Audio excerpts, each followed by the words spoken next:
Hi guys, I hope you're all safe and well, and thank you very much for once again joining us on another one of our sessions. Today, as you can probably already tell, I'm once again at my local venue, Caerphilly Castle Moat. It's my local water, it's my local syndicate, and it's very convenient for me to come here, as I did yesterday, after work and do a quick night. Now, I got here yesterday around 9:30. It was very late, it was already dark, and it took me about an hour and a half by the time I sort of found a spot I was happy with, got some bait out, and then got the rods positioned. Pretty much straight after that, I was absolutely knackered. I had quite a long day in work, and I just hit the pillow and I was out. Throughout the night, it was a little bit quiet. There was not a lot happening. I was expecting to be woken up, but that seemed to be delayed until this morning, and I'm not going to say any more on that. Just going to show you this footage.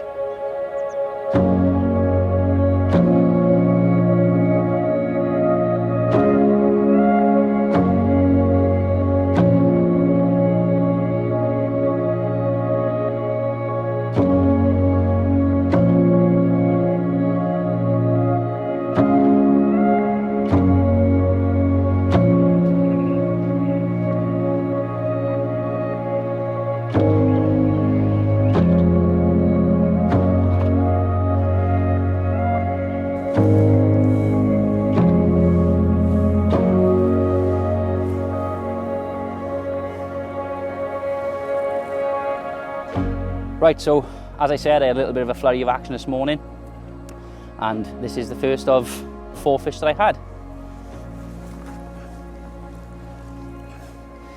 Absolutely perfect example of a Caerphilly Moat common, 22 pounds 6 ounces, and yeah, the fight I had of this one was absolutely incredible. I hooked it straight out on the spot that I was fishing, and by the time I got out of the bed, picked up the rod, it was over on the tree line. Proper beat me up, but yeah, got him in. Take a look at that one.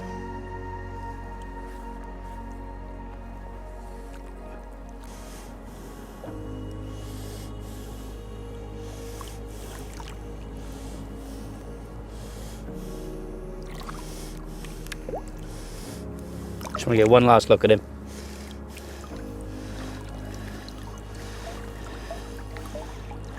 What a carp.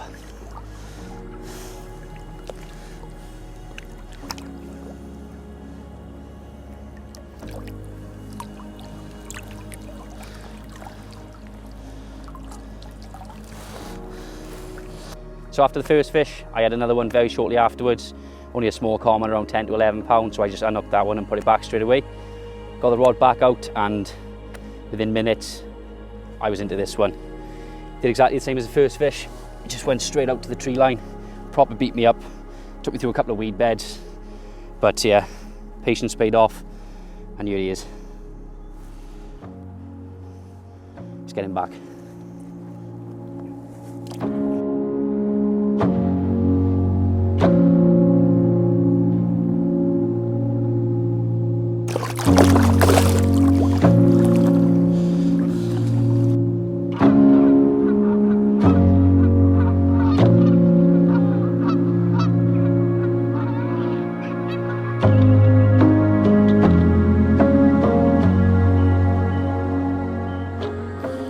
Right, well, I've just been wiped out by a swan, and I thought this was the perfect opportunity now to talk you through the rig and the setup that I'm using. Unbelievably, I'm actually using exactly the same rig and setup as last week, with one little change, and I think it's that little change which has made a difference on this session. Since I didn't talk about the rig last week, I will go through it quickly.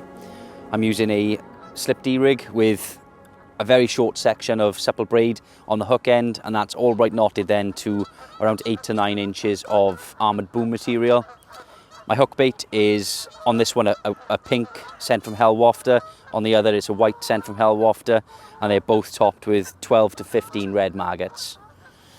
I've also got an anti-tangle sleeve. There's quite a few tench and sort of smaller species and bream in here, and that anti-tangle sleeve, if I was to get picked up by the smaller fish, it just helps everything to reset. As I said last week, the spot that I'm fishing now is absolutely glass clean. It's perfect out there, and a lead clip's going to give me a very, very good presentation. I've got a 3 ounce lead. Only reason I've got that is because it helps me to get the distance I'm fishing, and also a heavier lead in my eyes, helps to set that hook when a fish picks up the rig. Now, this is the one change that I made from last week. After last week's session, I went home and thought a lot about sort of what I could do and what I could do better. And the one thing that sort of really stuck out in my mind was the fact that this water is tap clear at the moment. It is unbelievable. And yeah, when I was fishing out in the main sort of section of the lake, I'm fairly confident now, looking back, that the fish probably knew that I was fishing for them. So the one change that I've made to try and combat that is I've actually slid up some tungsten sinkers up the line. I've slid up 3 large tungsten sinkers, and then I've placed some putty over them as well, just to make them really heavy, so that that last yard of my terminal tackle is all going to be really concealed on the bottom. And yeah, as I said, stop the fish knowing that I'm fishing for them and increase my chances of a couple of pickups. So yeah, it's quite a simple tactic. It's one that I've used on here quite a lot. It's pretty much my go-to setup on clean ground or clean spots. And yeah, as you've already seen, it's done me proud on this session. So let's get it back out there.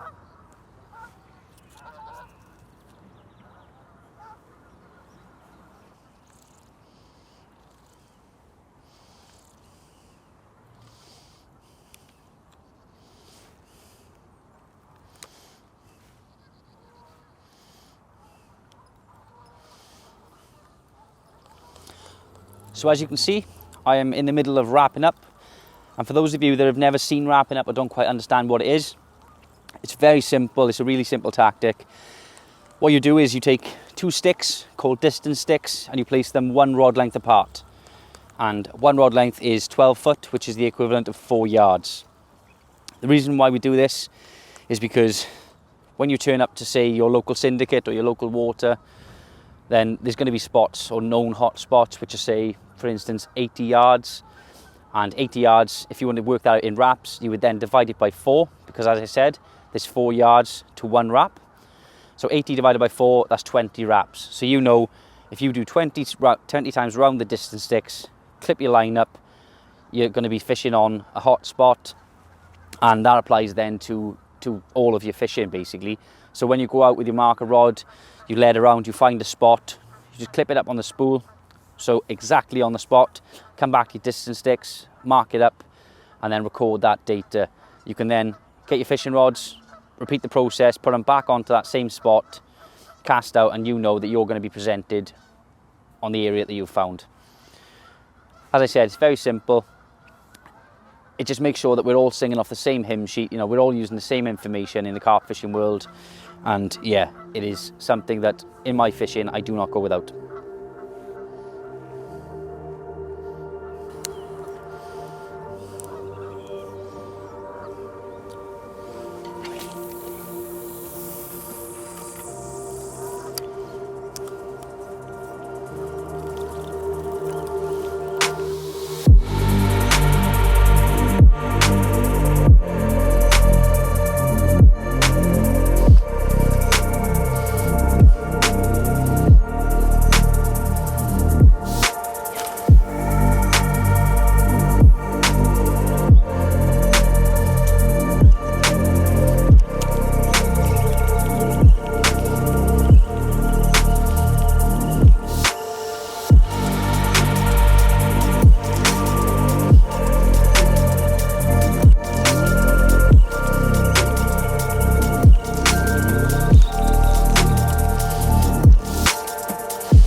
For many anglers, spod mixes are quite a personal thing. You know, it's something that we all sort of spend a lot of time, many years even, developing and building our confidence in until we find a formula that works for us.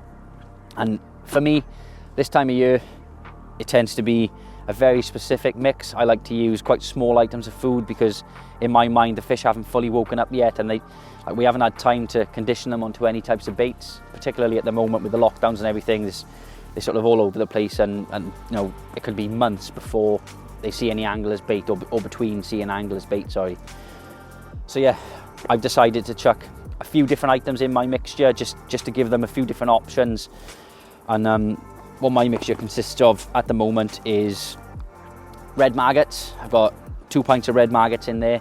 I've got 2 tins of sweet corn, 3 litres of prepared hemp, and also, since boilie is such a big part of my fishing, I've also put 2 kilos of boilie in there. But they're not whole boilies. What I've done is I've actually used a crusher tool. I've ground them up. I've got some fine powder in there and a lot of small bits and like almost particles, call it. So yeah, there's just lots and lots of food items in there. So I haven't got to put a load of bait out to have a lot of bait in the area. And yeah, I feel that this tends to keep them in the area for a little bit longer. They tend to grub around, and it takes them a lot more time to pick all the items of food up. And when using this kind of mixture, you'll notice that you get a lot of liners, which is a bit of a heads up that, you know, something's going to happen and fish are in the area. And yeah, this has been my mixture now for springtime into early summer for the last couple of years, and it's done me proud.